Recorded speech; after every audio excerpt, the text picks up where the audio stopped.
Am I the a-hole stories? Update: Am I the a-hole for telling my mother that my husband is not her replacement son? Original post: My parents have 2 kids, me, 26 female, and my brother Dan, 34 male. Dan had a rough time growing up and frankly, my parents failed him. As a teenager, he struggled with severe addiction and mental illness, and they did almost nothing to help him. By the time he was done with college, he had completely cut off my parents. To this day, Dan and my parents are still estranged. I, on the other hand, still speak to my brother regularly. My parents, especially my mom, take every chance they can get to mourn the loss of their son, and act as though my brother wronged them by leaving. Dan has told me he wouldn't mind reconnecting with them, but only if they reach out and apologize first. I've encouraged my parents to do this, but they insist that he betrayed them. I got married early last year to my husband Jeff. We have a happy marriage and he is adored by all my friends and family, but I feel like my parents have been crossing some boundaries. For example, whenever we've gone to visit them, they insist that he sleep in Dan's room, saying that their son, my husband, has come home and should sleep in his rightful bedroom. Before the pandemic, my dad would take Jeff out to sporting events, and introduce him as his only son. Most of the pictures of my brother in my childhood home have been replaced by pictures of my parents with Jeff. The other day, my mom called to invite me and Jeff over for the holidays. I told her I wasn't comfortable traveling during a COVID spike. She was irritated but dropped it. Then, she called Jeff and begged him to visit without me, because apparently, it's cruel for a mother to be without her child on Christmas. Jeff politely told her he wasn't going to visit without me. She's been emotionally blackmailing him ever since, sending him pictures of stockings with his, my mom's, and my dad's names on them and saying, "But we already promised so-and-so that our son will be in town." This felt ridiculous and unsettling, so I called her up yesterday and explained to her that she's violating our boundaries. Jeff is not her replacement son, and no matter how much she pretends, she does have an actual son. She doesn't. It is her responsibility to make up for the damage she did to that relationship before it's too late. She started crying and called me cruel for mentioning Dan, and said I have no idea what it's like to be a mother, and it's disgusting that I'm trying to deprive her of a son, when she has already lost one by keeping Jeff away from her. My father agrees with my mother, and Jeff agrees with me, though he doesn't like to rock the boat and thinks I should apologize anyway. I thought I did the right thing, but now I'm really not sure if I went too far. Am I the a-hole? Now for the top comments before reading the updates. Not the a-hole, and your parents sound hella abusive emotionally. If you plan on having kids, set your boundaries well before you start the journey. Oh, for sure, I do not want my children to have the same childhood I had. My parents have always been a bit off, but until now I've just kept quiet and put up with it. Something has to change clearly. I read this wearing a Pikachu face. For real. Not the a-hole. So not the a-hole. Your parents sound mentally unbalanced. This is a seriously unhealthy behavior and it will have a negative impact on your marriage. Because to them, you got married, your husband is better than their son, they don't have to be responsible for the emotional upkeep like they did with their teenage son, so they are replacing their son with your husband, so they can feel good about their son while still maintaining the role of victim where their real son is concerned. That is convoluted beyond all reason, and you need to make some very firm, very lasting boundaries with them. How are they going to act if you and your husband ever have a baby, especially a boy? When they overstep your parenting boundaries, it will be to talk about that baby as their baby, how they raised him, etc. I'm definitely extrapolating here, but it isn't exactly a reach to think they will not only continue this behavior but escalate it.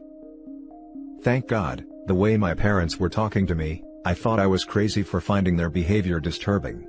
I think you're so right about potential kids. I know that even now I'm not really comfortable being around my parents, so there's no way they're seeing me without defined boundaries, much less any children I may have. Not the a-hole. Your parents have a few screws loose and need therapy. It's time for Jeff to set some boundaries, like them telling everyone he is their son. He is not their son, Jeff is a son-in-law. That's a good point. Jeff and I are very much on the same page about boundaries, but my parents also need to know that he agrees with me. I could easily imagine them claiming I'm holding my husband captive against his will or something. Edit. Thank you all for the support and advice. I appreciate it so much. I haven't been able to sleep, so I've been reading every comment. I don't know if I have the emotional energy to post in just normal yet, but I'm reading a lot of what's posted there and already feel less alone. My tentative plan is to arrange for me and Jeff to get individual therapy and maybe couples therapy later on. We are going no contact with my parents for a while. I'm also planning to invite Dan to stay with us over the holidays. I have a lot to make up for, and I want to spend as much time as I can with him and let him know he's loved.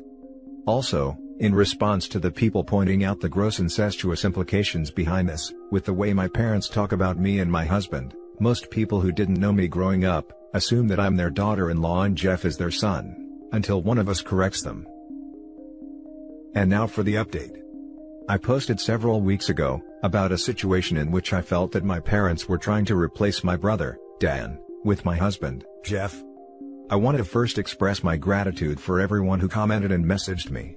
I was raised in an unhealthy environment, and as such, I was very out of touch with what normal family dynamics and boundaries look like.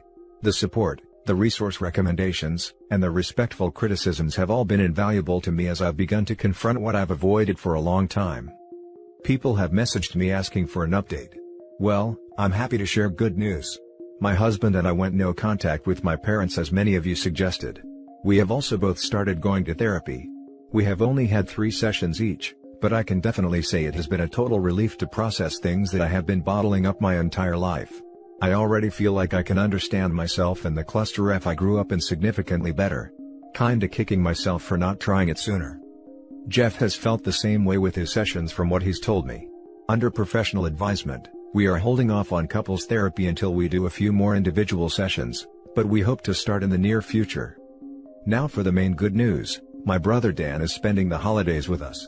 After taking health precautions, he drove up last week and is staying with us past New Year's. Having Dan around has been incredibly special for me and Jeff. Dan and I have been making up for so much lost time, and I've never seen him smile so much and it warms my heart. I did tell him about the situation with our parents and Jeff before he came. It was hard to hear, but Dan has a really strong support system and seems to be processing it in a healthy way. He's coming up on 7 years sober now. I was finally able to apologize to him for not stepping up as a better sister earlier in his life, and enabling our parents' mistreatment. He said he doesn't blame me, but I still want to show him through my actions, that I will always be there. My parents have been pretty much losing their minds this entire time, especially when they found out Dan is with us. As a people pleaser, I'm proud of myself for being firm in maintaining my boundaries. Right now, my heart is filled with more love and joy than it has been in a long time. I know life won't always be like this, but my brother is safe and healthy and happy and knows he is loved, and that is everything to me. I am sincerely appreciating what I have. Anyway, happy holidays everyone. Thank you again for your help. Much love to all of you. Now for some comments. Yay! Merry Christmas. Enjoy the peace of going no contact with toxic family, and the joy of being with people you love and who love you. Thank you so much. Merry Christmas to you too. Holy crap. I've just looked at your other post and yeah, definitely not the a-hole. Your parents sound creepy as hell. Sorry, but that's not normal. Anyway, good for you guys for finally turning things around. Stand your ground with this, and Merry Christmas to you, your husband, and your bro. I don't have much to tell. But 7 years sober, that's an achievement itself. Give him a hug from an internet stranger. Love to your family and Merry Christmas. It is a huge accomplishment. I will definitely pass your hug on, it'll mean a lot to him. Merry Christmas. This is a great update. Glad to know that you are getting a chance to heal. Thanks, I feel like I've unlocked a new level of life, haha. Now for the next story. Am I the a-hole for telling my ex-wife I don't want her to come to Christmas dinner? Basically, earlier on this year, she, 37 female, came out as a lesbian to me, 37 male, and we divorced after being together 11 years. It really sucked, and even though we've remained sort of friends because we share our dog together who's 10, I do find it hard. Because she's been in my life for so long, she's remained on good terms with my family, especially my folks who see her as a daughter-in-law still. If we were still together, we'd have spent Christmas together with my parents, but as we're not, I was just planning to spend it with them on my own. I was talking to her a couple of days ago and mentioned that I was looking forward to my mom's Christmas dinner, and she said she was too. She assumed she's still coming, especially as her family have effectively disowned her for being gay. She doesn't really have anywhere else to go. My mom told her when we split up, she's still welcome there anytime, especially Christmas. I told her I don't want her to come, it's a bit too weird to me to spend Christmas with her, after all that's gone down, and would rather just have it as family only. She got really upset about it, and said she didn't have anywhere else to go, and otherwise, it would just be her and the dog. We agreed he'd be with her this Christmas and alternate it. I said no still, and she started crying and I hung up. Obviously, I don't want to upset anyone, so think I could be an a-hole for that? I mean, she does have a girlfriend, I don't see why they can't spend time together. I told my mom today and she was really angry. She said that I didn't have the right to disinvite anyone and shouldn't be so mean at Christmas. I told her she's my ex, if I don't want to see anyone then I shouldn't have to. She said she is in two minds whether to just invite her anyway, and if I don't like it, then I cannot come myself. I don't know Reddit. I don't think I'm an a-hole for not wanting to see her, but maybe I could have handled it better? Am I the a-hole? Now for the top comments. Not the a-hole. Ex-wife doesn't get to share your family still. Make it very clear to your parents. They are welcome to invite her, but if you show up and she's there, you're leaving and not doing anything with them over the holidays. This. Not the a-hole. She strung along and lied to OP for 11 years, effectively stealing those 11 years from him and his perfect partner and family. And after that, she still has the audacity to appear in the family events. Despite having a girlfriend now? I am sorry that OP does not get support from his parents. Not the a-hole. As if you need that reminder on Christmas. If your mom wants to see her, she can meet her another day. Super weird of your ex to assume she can still come, considering she already has a new partner. Maybe she wants to bring her to WTF. She did not assume, the mom invited her. Dude, not the a-hole, and it's time for you to consider whether you've only been divorced by your wife. That is so harsh of your family and so thoughtless of your wife. I feel for you.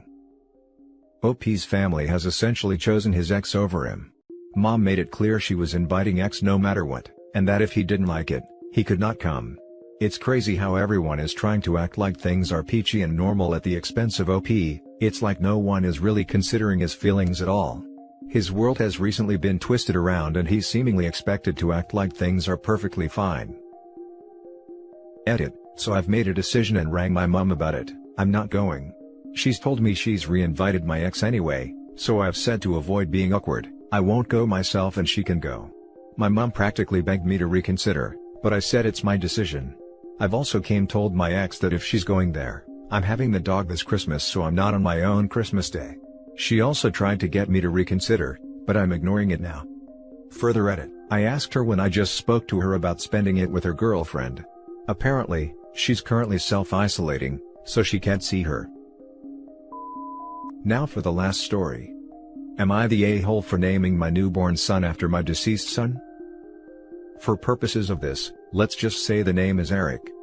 My ex-wife, 46, and I, 49, were college sweethearts. We have two daughters 19 and 17.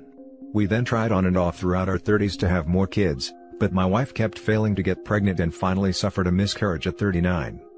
When we had come to terms with the fact that my younger daughter would be our last kid, my ex-wife got pregnant and at 44 had our son.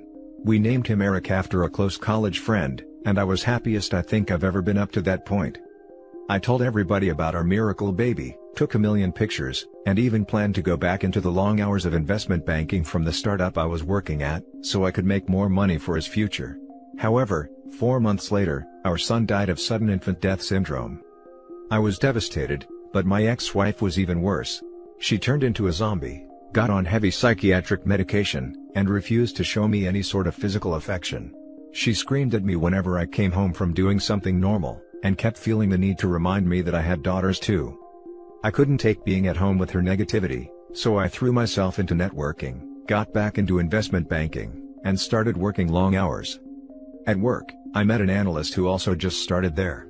When I realized my ex-wife and I were just strangers living in the same house, I decided to be brave and tell her that this wasn't going to work anymore and filed for divorce. The analyst and I started dating, and we fell in love quickly and got married. I have 50-50 custody, and even though both my daughters are extremely cold to my new wife, she always tries her best with them and tries to give them advice as a non-judgmental relative, and I appreciate that. After trying for under a month, she got pregnant. I don't know what got into both of us, but we were extremely jittery about finding out the gender. However, eventually 7 months in, we gave in and found out we were having a boy, but her parents wanted it to be a surprise, so we kept it from everyone. Last week, our son was born. When my wife found out the gender earlier, she said she would be honored to call him Eric. I shrugged at the time, but I knew there would be no better name. However, the first time my younger daughter saw the baby, she jolted up when I told him this was Eric, and she screamed, "How could you?" and walked out. My ex-wife rarely calls, but I woke up and saw 5 missed calls from her. When I call back, she starts screaming that Eric was our name, and it had significance because we decided Eric would be our first choice boy name, because it was the name of a friend we made in college. My older daughter also heard and said she could not deal with this, and has refused to come see me and quite vehemently expressed her dislike for my wife for being okay with it. Am I the a-hole? Now for the top comments. You're the a-hole. You're an a-hole to your ex-wife, your daughters, and both your sons. You named your son after his deceased half-brother. How do you think he will feel when he finds that out? He is basically Eric 2.0. How do you think your daughters will feel, having to hear and say his name all the time, constantly reminding them of their dead brother? Jesus, man. Just Jesus. Edit. Got once people start to explain the timeline, this got so much worse and you became so much more the a-hole. Add in that he married a woman half his age. 6 months after his first son's death, and started trying for the new baby within the next month with his 24-year-old mistress, who would have been 23 at the time, and also divorce isn't likely finalized that fast, if you see the math with the ages and timing that he gives. You're the a-hole. You can't erase one sibling from their life by naming the other Eric. I know it feels good to think you have a second chance. But you are hurting your daughters, your ex-wife, and acting selfishly. The way you describe your wife being a zombie, seems almost like you blame her for being depressed about losing a child. And you seem excited your younger wife can get pregnant so soon and it was a boy. It's nice that you are excited, but you owe your children an apology and maybe ask them for help renaming the baby. How could you say such a thing? Didn't you read the bit where he was so brave and abandoned his sick wife and 2 daughters, to flee to the bed of his young lover and start replacing his old family with a new better one? You're the a-hole. I'm about to nominate this for biggest a-hole of the year. Do you not realize how messed up this is? You name your kids after parents/grandparents/aunts and uncles, not their deceased sibling. And that's it for this video, guys. If you have thoughts to share, leave a comment below. Don't forget to hit like and subscribe if you like this content. I'll catch you in the next one.